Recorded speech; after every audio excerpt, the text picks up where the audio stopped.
28 kilómetros ahí de mi casa por la tierra hasta la ruta. Ahora yo soy consciente de que si a mí me agarra un infarto o un HB, yo muero porque ahí no llega la ambulancia.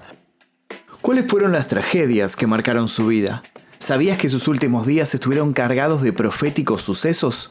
¿Cómo logró convertirse en toda una leyenda? ¿Cuáles fueron las declaraciones que lo terminaron condenando públicamente? De eso vamos a hablar en este informe, de eso y de otras tantas cosas. Lideró bandas que se convertirían en referentes del heavy metal nacional, pero no solo eso. Primero su modo de componer y luego su verborragia a la hora de dar entrevistas lo pintaron como un personaje tan entrañable como odiado. Dueño de una pasión desbordante y capaz de desatar con sus dichos tormentosas consecuencias, siempre se mantuvo con la frente en alto, autoproclamándose víctima de una policía del pensamiento contra la que jamás iba a rendirse. Para muchos, fue un hombre leal a sus ideas hasta el final de sus días. Otros creen que en determinado momento de su carrera dejó de ser un representante de los desclasados para empezar a formar parte de todo eso a lo que alguna vez, joven y rebelde, había denunciado. En su haber, una para nada menor cosecha de 17 álbumes de estudio, diversos álbumes en vivo y numerosas participaciones con artistas como Papo, León Gieco o Flavio Cianciarulo, entre otros. Hacía años que había abandonado la vida citadina para recluirse en Coronel Suárez. Hasta allí acudió una ambulancia luego de un llamado de su esposa el 24 de octubre de 2023, el día que murió Ricardo Iorio. No te mueras nunca. El sábado 14 de octubre de 2023, Ricardo Iorio y su banda subieron al escenario del Anfiteatro Municipal de Rosario, en Santa Fe, cerca de las 22 horas. Tenían un claro objetivo: dar fin a su gira denominada Unas estrofas más. Lo recibieron sus fans con aplausos y vitoreos, como de costumbre, en claro sentido de admiración. Pero no una admiración cualquiera, sino con la admiración que se suele tener por esos artistas que, más allá de haber construido un imperio en torno a su arte, lo hicieron también en torno a su figura. Y es que Iorio era un emblema en sí mismo. No hacía falta que entonara con su vozarrón un tema particularmente reconocido para que todos se conmovieran a su alrededor. Portaba consigo la mística propia de los filósofos más ácidos de una época.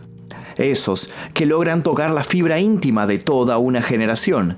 Esos que son revisitados luego por los hijos de quienes los escucharon en sus orígenes. Esos que ya se intuyen imperecederos aún antes de pasar a la posteridad. Por eso quizás a sus 61 años todo lo que pronunciaba tenía ya un carácter de explícita profecía. Atravesado por todas esas cuestiones es que en determinado momento del show, alguien desde el público le gritó un conciso «No te mueras nunca». Ricardo pareció buscar al autor del pedido por unos segundos y luego, con picardía, hábil como siempre para el contraataque, le respondió que si nunca se moría se iba a quedar sin amigos. La frase hizo reír a muchos y reflexionar a otros. ¿Lo decía porque efectivamente la vida eterna nos hace testigos de la muerte de nuestros seres queridos? ¿O lo decía porque de ser inmortal se terminaría ganando la enemistad de todos? La apuesta fue subida por el mismo Iorio, que antes de bajarse del escenario con su solemnidad característica dijo: «Espero haberlos complacido y reitero, tal vez sea la última vez que nos veamos, porque la gente se muere». Sin embargo, luego de un repentino silencio, remató diciendo que los que se iban a morir eran quienes estaban entre el público, porque a él le quedaban aún muchas balas. De hecho, sus conocidos no dudarían en remarcar que Iorio estaba trabajando incansablemente en su nuevo disco de estudio tras 7 años sin editar material nuevo. La noche terminó con ese misterioso halo, en el que la muerte y la esperanza parecían entremezclarse, no sin cierta gracia. Una semana después, es decir, 3 días antes de que todo terminara para él, Iorio seguiría dando indicios de lo cerca que sentía la sombra de la parca. Pero no nos adelantemos. Antes de saber en qué otras circunstancias el músico dejó constancia de su fino olfato para oler la presencia de la tragedia que lo acechaba, es necesario que comencemos por el principio. Nacido para ser metalero.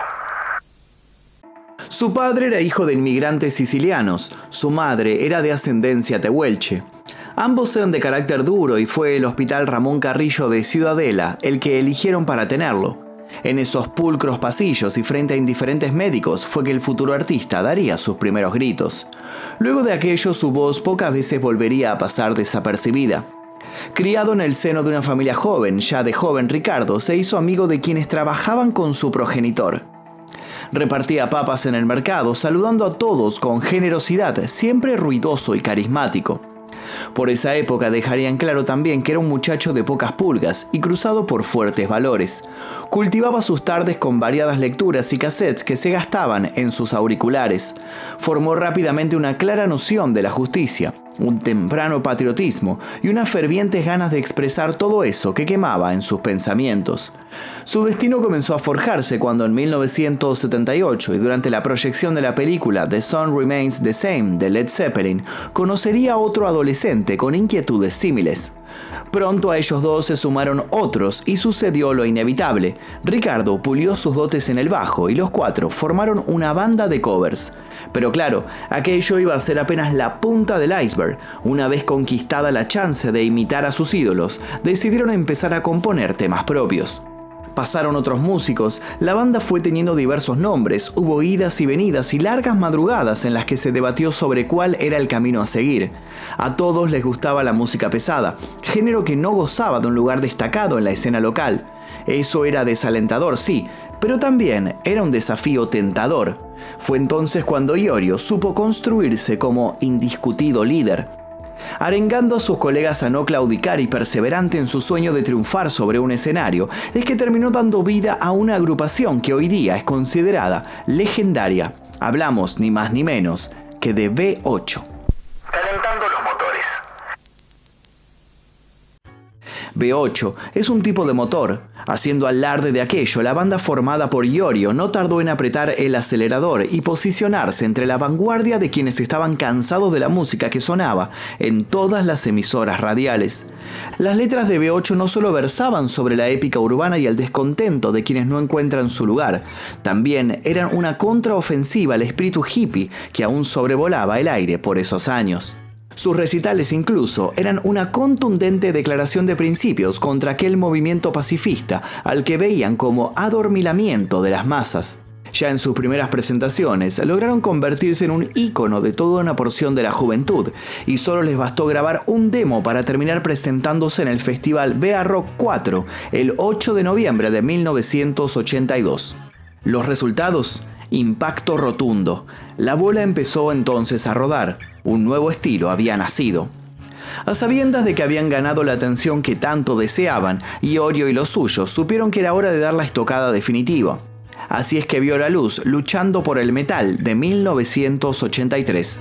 Su tema de apertura, Destrucción, sigue siendo un himno hasta el día de hoy.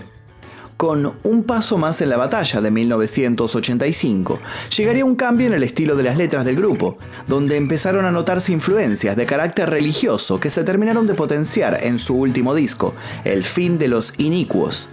Mientras todos se afiliaban al evangelismo, Ricardo empezó a encontrar atractivo el espiritismo. Las internas entonces se hicieron más y más intensas. V8 hermanaba a la comunidad metalera, pero sus integrantes no compartían ciertas visiones sobre la vida. La noticia de la disolución de la banda dejó a todos anonadados y desesperados. ¿Era el fin del idilio para aquellos que disfrutaban de los acordes distorsionados? No. Iorio solo se estaba preparando para su próximo gran salto, el que terminaría de consagrarlo. La H y alma fuerte. La banda que Ricardo Iorio armó con Claudio O'Connor, Antonio Romano y Fabián Spataro es otro caso de banda emblemática. Siguieron protestando, siguieron denunciando la corrupción y fueron un estandarte contra la arrogancia menemista que atropellaba los sueños de los más jóvenes. Hermética había llegado para quedarse. Otra vez fueron suficientes 3 discos de estudio para que quedara grabada en la cultura popular argentina, una etapa que sigue siendo revisada por quienes intentan reconstruir la historia del metal.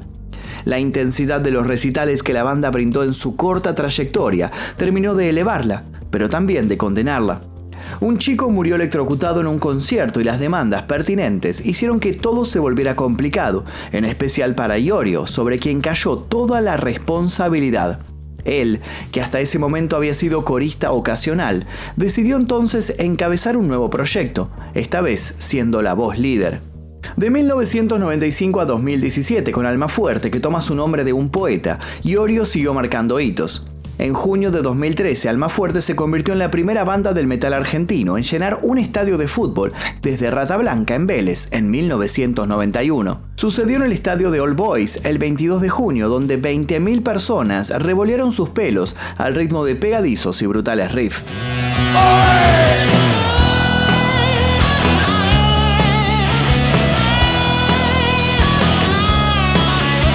A su vez, Iorio pudo comprobar lo que ya había intuido siempre. Su talento y su impronta lograban conmover a hordas y hordas de espíritus sedientos de melodías densas, pero no por eso menos profundas. En el medio, en principio de los 2000, había vivido una de sus más grandes tragedias. Su exmujer se había quitado la vida. También había sido padre y había decidido que quería vivir en el campo. La vida no era sencilla, pero nunca había pensado en algo como renunciar. Era querido e idolatrado, pero claro, no por todos. Ricardo también ganó notoriedad por sus declaraciones. Declaraciones explosivas, para ser más exactos. Polémicas. Ricardo Iorio se autodefinió como antimontonero, antifeminista y reivindicó en repetidas oportunidades a candidatos políticos de ultraderecha. De hecho, llegó a decir que los mapuches reciben financiación inglesa para ocupar la Patagonia y declaró en 2019 ser un ferviente reconocedor de que la Tierra no es redonda, que no gira alrededor del Sol, sino que es plana e inamovible. Se dijo sin temor, terraplanista.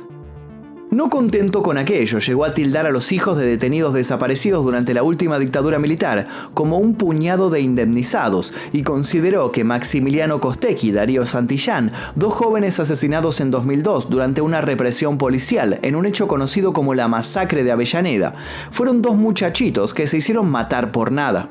En 2021 había sido elegido para entonar el himno nacional en la previa al partido de la selección argentina disputaría ante Bolivia por las eliminatorias en el Monumental. Sin embargo, su presencia fue suspendida a último momento. ¿El motivo? Reclamos por frases misóginas y antisemitas que el hombre había expresado en los últimos años. Fue por ese momento que salió a la luz una vieja entrevista del año 2000 que no tardó en viralizarse. Se trataba de una entrevista para la revista Rolling Stone, en la que Iorio se refería a la comunidad judía con la siguiente frase: «Si vos sos un judío, no me vengas a cantar el himno». Todo aquello hizo mella en la forma en que muchos tenían de ver a Ricardo. Se habló de que pregonaba un personaje que exageraba. Otros dijeron que el tiempo lo había puesto en la vereda contraria a los valores que siempre había defendido. Un tercer grupo, el más acérrimo, se limitó a decir que Iorio estaba siendo Iorio, un hombre con contradicciones, complejo, pero ante todo honesto y fiel a sus sentires.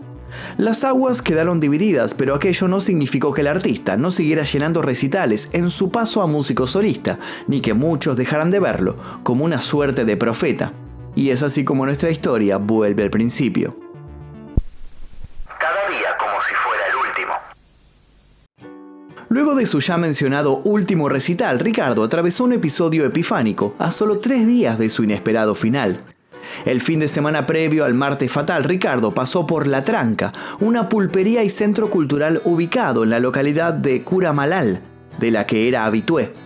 Los dueños del lugar comentaron que Iorio pasaba infinitas madrugadas en aquellas mesas, a veces solo, a veces con sujetos a los que conocía en el momento y a los que invitaba a tomar tragos, muchas veces con un hombre del lugar que decía tener poderes sanadores. Todos tenían sitio en su mesa, siempre repleta de carcajadas y de humo. En su página de Facebook, La Tranca dejó constancia de la última visita del músico, y no fueron pocos los que sintieron un escalofrío al enterarse de la anécdota. Según lo narrado en la red social, Ricardo se había sacado la remera que traía puesta, una en la que se leía su nombre, y la había dejado sobre el mostrador. Había dicho, tal vez sea la última vez que nos veamos. Luego, antes de que alguien pudiera retrucar, había ido hasta su camioneta y había traído con él una foto de la Virgen y un Nuevo Testamento que apoyó sobre la prenda que segundos antes había entregado a modo de tributo. Con el dedo levantado había recalcado que cada uno debía leer una página del libro al azar cada mañana y luego vivir todo el día como si fuera el último, y por la noche reflexionar. Tras aquello había terminado su cigarro, lo había apagado en su pie descalzo. y se había ido, con paso lento pero firme. Nunca más lo habían vuelto a ver. El 24 de octubre moriría de un paro cardíaco en su casa. Final.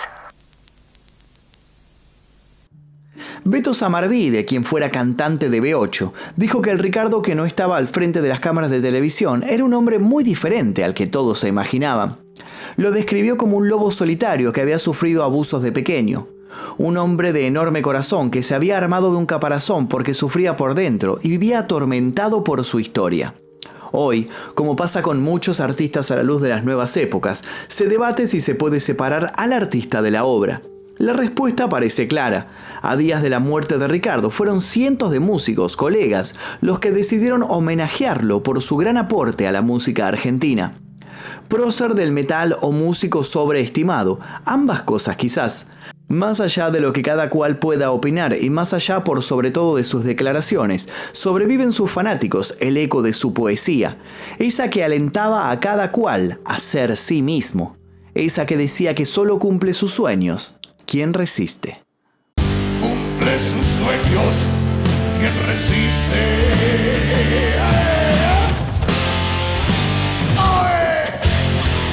Sé vos, no más, y al mundo salvarás, aunque muchos lo hagan difícil. Y hasta aquí el video del día que de hoy. Si les interesó, los invito a dejar su like, suscribirse y activar notificaciones. Les voy a dejar un par de videos aquí para que sigan haciendo maratón en este canal. Y sin nada más que decir, me despido. Mi nombre es Magnum Mephisto y esto fue El Día Que para Clarín.